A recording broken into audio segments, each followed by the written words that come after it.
மண்ணிலே ஈரமுண்டு, முள்காட்டில் பூவும் உண்டு,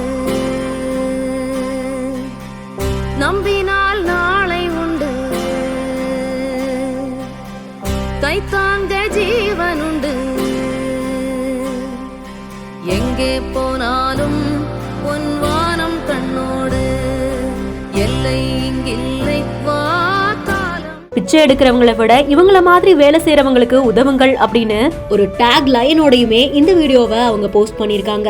பசிச்ச வயிறுக்காக யாருக்கிட்டையும் கையேந்தாம தன்னால முடிஞ்ச விஷயங்களை செய்யற கால் மாற்றுத்திறனாளி ட்ரெயினோட கோச்சை கிளீன் பண்ணிட்டு இருக்க அவங்களுக்கு பண உதவி செய்யற இந்த வீடியோ இணையத்துல வைரல் ஆயிட்டு இருக்கு. ஈரோடுக்காரன் அப்படின்ற இன்ஸ்டாகிராம் பேஜ்ல தான் இந்த வீடியோ போஸ்ட் பண்ணப்பட்டிருக்கு.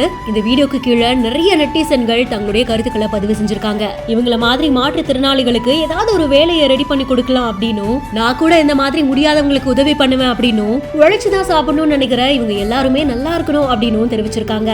இந்த வீடியோவை பத்தின உங்களுடைய கருத்துக்களை நீங்களும் கமெண்ட் செக்ஷன்ல சொல்லுங்க. மேலும் செய்திகளுக்கும் இன்ஃபர்மேஷன்ஸ்க்கும் பிஹைண்ட் இட்ஸை ஃபாலோ பண்ணிக்கோங்க. அந்த கேள்விக்கு என்னால் பதில் சொல்ல முடியல சார். என்ன காரணம்? திருடும் போது நானும் சேர்ந்து திருடலாம் இல்லை, அதையும் போடுவாங்க, அதையும் போட்டு 2 பேர் வீட்டுக்கு வருவாங்க. தலை இருக்காது. திருட்டு குற்றத்தை 20 ஆண்டுகளுக்கு மேலாக நீதிமன்றத்துக்கு தெரியாம அறநிலைத்துறை மாறச்சிருச்சு. 10 கோடிக்கு மேல மதிப்புள்ள இந்த சிவகாமி அம்மன் திருமணி இன்னும் ஒரு சில மாதங்களில் ஏலத்துக்கு வரவுதான் எங்களுடைய மனசை ஊருக்காரர்கள் அவங்க தெரிவிக்கிறாங்க.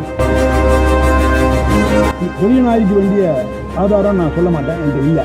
ஆனால் இதுக்கு ஆதாரம் கல்வெட்டில் சத்தியமாக இருக்கு. கேட்கறது என்ன, ஊர் மக்கள் ஐயாலாம் கேட்கறது வேற ஒன்றும் இல்லைங்க.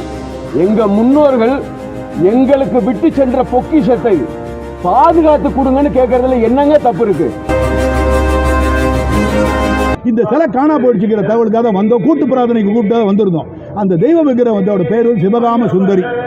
அவன் வெளிநாட்டில் இன்னைக்கு இருக்கிறான். வெளிநாட்டில் ஒரு தனியார் மியூசியத்தில் அருங்காட்சியகத்தில் காட்சி பொருளாக இருந்துட்டு ரொம்ப காசு சம்பாதிச்சு கொண்டு இருக்கிறார். அவங்களுக்கு அது ஏலத்துக்கு வரப்போகுது. அதை திருப்பி மீட்டு கொண்டு வரணும். அந்த தகவல் சொன்னாங்க. அது சம்மந்தமாக நான் இங்கே வந்திருக்கிறேன். இது திருட்டு குற்றத்தை 20 ஆண்டுகளுக்கு மேலாக அப்படின்னு எவ்வளோ வருஷமாக இருக்கலாம் மேலாக நீதிமன்றத்துக்கு தெரியாமல் அறநிலைத்துறை மாறச்சிருச்சு. நீதிமன்றத்துக்கு தெரியாமல்